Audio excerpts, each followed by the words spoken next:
For the past few years, Ricky Gervais, Stephen Merchant, and Carl Pilkington have been meeting regularly for a series of pointless conversations. This is one of them. Testing. Is that all right? Hello and welcome to the Ricky Gervais Show with me, Ricky Gervais, Stephen Merchant. Hello. And the little round-headed buffoon that is Carl Pilkington. All right.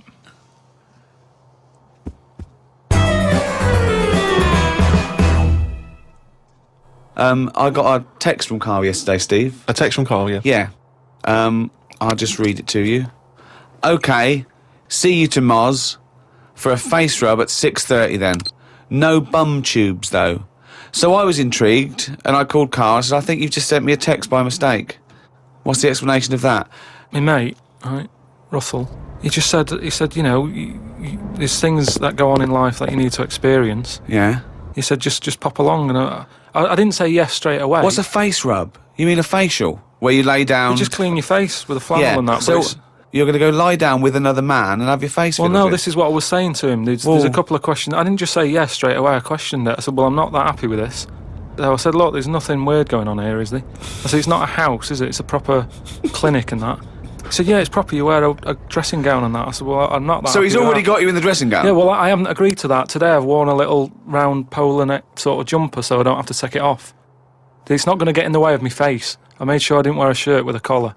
I'm not taking this off. They can put the dressing gown on top of this. Right. I don't know if it's a woman who rubs my head. Don't know if it's a bloke or whatever. Well, the thing is, you get extra, don't you, for your face rub, because your face goes all the way back over the top of your head down to the back of your neck. But all I was, so you've got a big face, haven't you? All I was saying to him is, I'll have the face rub, but I don't know if once you're in there, right, they try and sell you the old... the bum tube thing. What's the bum tube? Is that a euphemism? What are you talking about? The thing where they pop a tube in and put coffee in your belly and it cleans you out and that. An enema? Why would you have that? I don't want it. I don't think Why you not? need to. Just because I think I've said to you before about, you know, you don't need to be that clean inside. Do you know what I mean? I don't mind washing my face. But what occasion do you need where you're that cleaned out? Do you know what I mean? And it's always a clear tube and that, and you see all the stuff whizzing past. I don't understand why it's clear. I don't know why you've got to see what's coming out of you. Like it's, you know, like the generation game, making notes of what's whizzing past. Forget it. I was watching some different TV, saw an amazing documentary. It was called Tribes. This guy, and he goes and lives with different tribes around the world, these small little indigenous people. And there was one, he went to Papua New Guinea in Indonesia, right, Carl? He lived with the Kombai tribe, all right? Now, this Papua New Guinea is an extraordinary place because it is one of the only places left on Earth that hasn't been fully explored. There are parts of it that it's just blank on the map because they've never explored there. They don't know what's there, they don't know what's going on. So, firstly, that must already freak you out. Imagine that. 21st century, they have no idea what's going on down there. But do they need to know if there's nothing going on? Well, they don't know what's going on. There could be stuff going on. No, but there's no chance that they'll go, we haven't been over there, and someone goes and there's like an Arndale centre. Nothing's going to be there, is it? So there's no... Well, I'll tell you what is there, okay? There's these various small tribes. Some of these tribes are still cannibals, eating people from other tribes. Do they know they could move on? Have they got a telly? Or have they seen a telly and gone, I'm not up for that? Or are they saying... It's not the Amish. They haven't chosen But what this. is the difference between the Amish and these people? Well, the Amish are a group of people that choose to live in that way. These people are just essentially untouched by civilization. I mean, they do have interaction with civilization and people do come there, but they still live in this very, very almost prehistoric way. They did buy a telly, but there was nothing on because there isn't any broadcasters. They couldn't plug it in. Yeah. They're having an absolute nightmare. Yeah. But there was one guy, okay, now he said that his brother was dying. This was a couple of years ago, right? His brother was dying. He said to his dying brother, what happened? Why are you dying? This guy said, it was a bloke in another village. Okay, he goes over to the other village. He kills this other bloke, right? He eats him, or eats bits of him. The other village gets a bit annoyed. They go, what's going on? Why did you kill this bloke? He went, sorry about that, right? They said, well, you need to make it up to us. He gave him a pig. They said, a pig's not enough. They gave him 5 pigs, so 5 pigs apparently made up for the fact that they'd killed one of them. They said, well, hang on, what are you going to do with this bloke's wife? Why were they bartering? Why didn't they just get the police in and say, what's going on? What police? Yeah. Why didn't they call in Kojak? Because he'd have sorted it out, wouldn't he? What I mean is, right, they're miles away from anything, but it doesn't sound like the great place to live, right? Could they not move? Could one of them go, do you know what, I'm sick of this. I'm moving or whatever, and go to a proper city. How far away is this? These Papa people, to the next. They're like the Smurfs. They're very like the Smurfs. But how many miles away from a place with a normal life going on? But think about this, Carl. Firstly, they don't speak the language. So they don't have any practical skills. They've got no experience of civilization. So even if they chose to go and live in one of these cities, what can they do? How can they function? I think there's some bacteria that has better lives than that. That's got to be offensive. Why? Okay, how about this is one of the weirdest things. This is one of the weirdest things, right? Sorry. An entire people, an entire race Just of people. dismiss. No, Just no, dismiss. I'm not having a go, but I'm just saying I wouldn't fancy it, is what I mean. But they You know what I don't mean? We're living know in of ice. another world. How can they imagine that they could... Oh, I'll tell you what, this is boring. I'm tired of hunting for food and eating fish from the river. I'll tell you what, I'd like a world where there's iPods and room service. I'm going to go and move to New York. They're not thinking like that, are they, Carl? Because they don't know about this other world. People go to these places on holiday now. They like a little bit of danger. They like to see how the others live. So all I'm saying is we know they exist. The Papa people, maybe people aren't going there. It doesn't sound like the best place. I can't imagine it having a tourist board or anything, right? But would they accept me if I popped over there and, with Suzanne in Papa? Well, okay, this is one of the things that they do, okay, which is a tradition you may have to do. These combine, right, they invert their penises. So they push their penises back up inside their bodies. Like a sock. What for? Well, Keeps it out of the way. Of what? Well, if you're running through the undergrowth chasing a hog, you don't want it flapping away, But But it's also become a kind of ceremonial thing. So if you were over there, you may well have to try it yourself. You would have to try it yourself. If you went there, you'd have to try it Definitely. yourself. but even cavemen had little pants on. Why haven't they? Whoa! Slow down. Rewind. What do you mean? Again, you've been watching the Flintstones. No. It's just Is it a leopard skin pair of pants that's actually quite a... Go on. But it's a well-known fact that they wore like bear pants or whatever. Bare pants. What do you mean, bare pants? No. Listen, you are a qualified anthropologist. So what? I mean that whenever you see them on footage or in a museum, footage. Yeah. Or- Whenever or you see where- that Well, early it's a bit documentary shaky, footage. it's black and white as well, isn't it? Caveman footage. you always see them wearing a little bit of fur little pants and that. So what I'm saying is, even though what year is it to these people in the woods? I don't know what this conversation Don't is know. anymore. He's just clutching at straws. His mind, it's like a fly, his mind, isn't it? It's just buzzing round, it's trying to find a window. It is just It's like... hitting against pieces of information, but then just bouncing off. Yeah. Dazed to perplexed. Forget it then. I was shopping with Carl before Christmas, and we went round sort of Piccadilly and St James's, and those really beautiful shops around there. And I went in one shop. You had to ring a bell to enter. Yeah. They came down, and it's like a iconoclastic sort of shop, and they found things from churches and nearly all Russian 16th century pieces onwards. This beautiful carvings and paintings and statues. And I went, oh, it's beautiful. And as I was looking round, I heard Carl sidle up to the bloke and go, what's the newest thing you've got here? Yeah, sure, that's his first thought. I mean, that is the wrong question to ask of a man who's clearly in antiques. Yeah. Proud of the fact he's got 16th century iconoclastic Russian stuff, to ask, what's the newest thing you've got here? What sort of question is that? Oh, I don't know, probably the doorbell. I don't know, what does he want to say with my shirt? What were you thinking? hoping for? And I think it's an all right question, because he was saying there's loads of old stuff in there, and he kept going on about the old stuff. So what was to say? Well, what's the newest thing you've got? And what was Do you know the what he newest said? thing? The other question he asked him? He said, how often do you get new stuff in? And I said to him, why did you ask that? He said, well, I was thinking, if you got antiques and you sell it all, what's left? Like someone's going to sell all the antiques in the world because they're not making any new stuff. What does that mean? They're not making any new stuff. But I know for a fact no one's ever going to go in there and buy the lot anyway. I mean, I've never seen anything like it. I'm not at any point in my life, and I don't think it'll ever happen, will I go, I need some old Russian wood. Because It was brilliant. No, it was, Steve. no. It was beautiful. It's amazing stuff. There's stuff. There's these things from the 16th century of sort of like saints and monks, and they're carved But and there's they're. loads of it. It's just all piled up. No one's interested. If I was him, I'd go, do you know what? I'm into this, but no one else is. Close shop. Because seriously, it's just piled up, piles up on piles of like old bits of wood with pictures on it and that. But There was think one of a fella, man. Just think of a man 400 years ago that carved this. No, but nobody wants it, do they? I've never heard anyone say, oh look, it's my birthday coming up. I'll tell you what I'd love. What? Bit of old Russian wood. It doesn't happen. That's what I'm saying. I've never heard anyone saying it. Like, I've never overheard someone saying, you don't know where the Russian shop is, do you?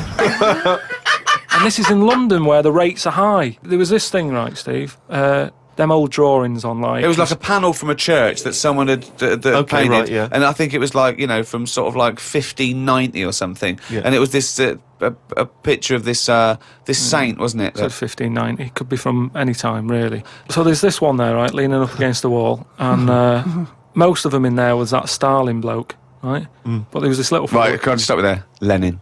Right, Okay. all right then. Yeah. So he was on all these bits of wood and stuff, but I saw this other little face, right, little fella with a beard, right? So I said, who's this bloke here? He said, the story there, right? He said, it's this little fella, and he got mugged back in Russia. This is right, isn't it? This is what he was saying. He said he got mugged. It's just that term. I love that term in a 16th century Russian wood. Oh no, I'm being mugged. So he got mugged. He got and that. happy slapped. And he said, I've had enough of this, right? Yeah. And he went to live in the woods, right? Made like a little shed, stayed there. People went to visit him, and like, if you got a problem, you knock on his door and you go, I'm sick of it. And he'll sort of say, yeah, I know what you mean, I've moved out of the city and what have you. And he'd make them feel better, and then they go again. Now, why has that man got a plaque? If he was around now, there's no way he'd have a bit of wood with his face on it, is what I'm saying. If someone had got fed up with living in London or New York or whatever, and they go, I'm going to go and live in the woods, people wouldn't visit him, and he wouldn't get a piece of wood with his face on, is what I'm saying. But this man is selling it for about, I think it was about 750 quid for this bloke's head.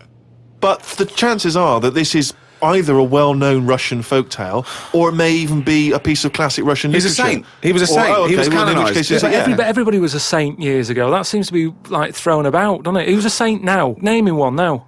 Yeah, this fella lived in the woods in a hut. Oh yeah, that's Saint John or whatever. He's not a saint. He's done nothing. If anything, he's sort of said, I can't be bothered with living in a city with everyone else. Everyone else has got to put up with it, but I can't put up with it. I'm going to live in the woods. Well, if you can't put up with it, you're not good enough, are you? You've got no stamina. And yet he gets a plaque, is what I'm saying. It's annoying. Who would But you it's like to art. see? Who would you like to see get a plaque in the modern world? Who deserves a plaque, in your opinion? Probably like nurses and that who do a lot of bad things that I think I couldn't do that. Carrying lungs about and all that. No, but I couldn't do. Do you know what I mean? That's one job that my mum wanted me to be a doctor.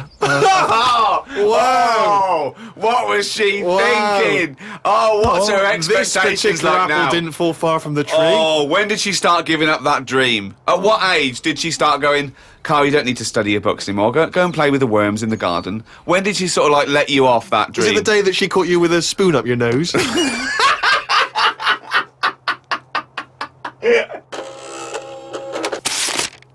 But anyway, talking of emails and that, right?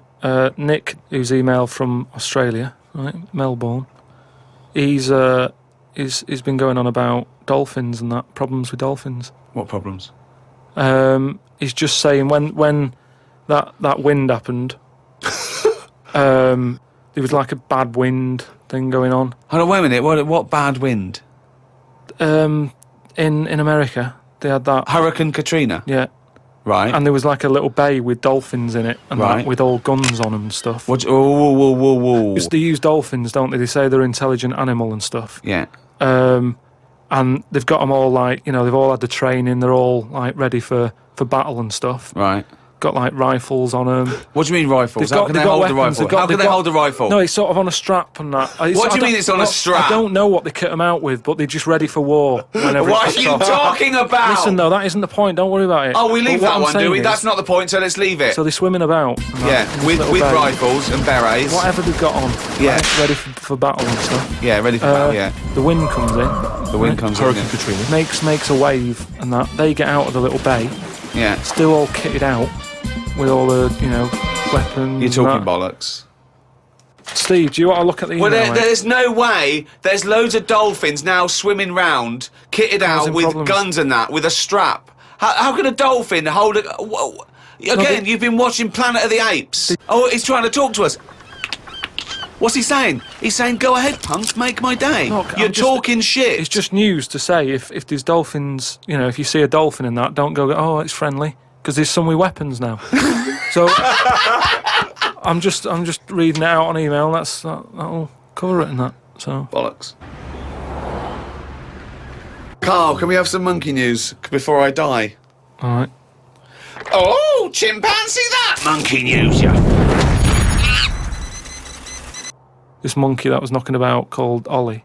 It was in this zoo, and it was the only monkey in there, right? And it was getting a bit lonely because it was sharing its sort of time with, say, an elephant and a giraffe and No, that. it doesn't happen. And they didn't really No, get on that well. Wait, they do No, not well, let me put, just tell you. They do let not me put tell you. chimpanzees Yeah, but let in me with... tell you. No, well, it's but not true. I know Why they would he look- share his no, time no, with an I know they're elephant not and a listening. giraffe? Gervais, I know it was some kind of flat share. They put an advert in the student union. Yeah, saying we but need, I'm we've got 2 rooms to let. African mammal wanted, not anyway, specific. but A mammoth and a... What I'm saying is there was other elephants for elephants to knock about with and that. The monkey, it was the only one there. So what happened is the zookeeper Right. felt a bit sorry for him. He started to sort of get pally with him. So at lunchtime, when the zookeeper was sat on the wall having his ham butties or whatever, he'd sort of go, "You all right?" Yeah. And it used to come over closer and closer. Right. Anyway, within a month, he was sat on the wall having his lunch with him. Right. That But aren't true. anyway, Go so on. he sat there, and as time goes on, Yeah. he's sort of sat with him most of the day. Monkeys Yeah. walking around with him, helping feed the other animals and that. No. But then what happened is the zookeeper, at the end of the night, when he's locking up and stuff, Yeah. he'd feel bad because he'd be leaving the zoo, and Ollie's sat there, and he's like, "I'll see you tomorrow," and the monkey's like, "Yeah, all right, see you later." He's looking all fed up because he's got home to go to, and he's still stuck in where he's basically working every day. Right, so he's never going home, right? Now he's sleeping at work, the monkey. So anyway, the Yeah. zookeeper goes home, says to his wife, "Look, Ollie's having a bit of a time at the moment." So she said, "Oh yeah, what's going on?" He said, "Well, he's just looking a bit fed up. He's sick of it." So she said, "Bring him home." It didn't happen. So this is anyway. in your head. So she said, "Yeah, bring it home tonight." So anyway, he's looking forward to going into work and that. He sees Ollie. He doesn't tell him straight away. It's a surprise for him later. He gets to the end of the day. Yeah. Anyway, he's like, "Get your coat." He's like, "What?" Coat? What do you mean, get your coat? but whatever the equivalent is, right? Whatever you say to a monkey, it was kind of like, "You come in with me," sort of thing. Right. So he's going, "Oh, brilliant." Anyway, No, he's not. So Why he do you mean he's going brilliant? He takes Look, it home. so he gets his hat and coat. yeah. And he Can't Go believe on, his luck, tell him. right? Yeah. He goes back to the zookeeper's house. Everything's going well for about a week and a half. Right. Treating him really well. He's sat there, he's having a brandy at night before he goes to bed. So he said to his wife, "Look, you're at home all day, right? Oh, jeez. I'm going to work. I'll leave it with you, right?" So Ollie stays at home. Yeah. Anyway, as time goes on, Yep. a little bit of trouble. Whilst the fella's busy at work, Ollie starts getting a little bit cheeky. Tries it on with the missus. Whoa. Right. How does a monkey try it on with the missus? Are you So this talking shit? is classic monkey news. And How does it try it on with So the he's a missus? bit drunk. He stinks of smoke. He tries it on with the missus. How does he try it on with her? I don't know all the detail on You don't know on that any bit. of the I don't know the details. detail on that bit. But You don't all I know any of the No, I don't know details. the details on that bit. You but I don't know any of the details. So what happened? So while the zookeeper's away, the monkey did play. Did the zookeeper's wife reciprocate these affections? She probably went along with that at first. She's cooking at home, getting the tea ready. That's walking past, pinching her arse or whatever. And do you know what I mean? It starts off just like it does, with humans. Starts off as a bit of fun. Before you know it, split up in the end. Anyway, the zookeeper and I think the monkey stayed with the woman. It's all there. It's Honestly, all on email, mate. your imagination. Well, you look should it up. write stories. You Get should people- write. Get people to look it up. Just put in monkey, chimp, Ollie, and it's all there.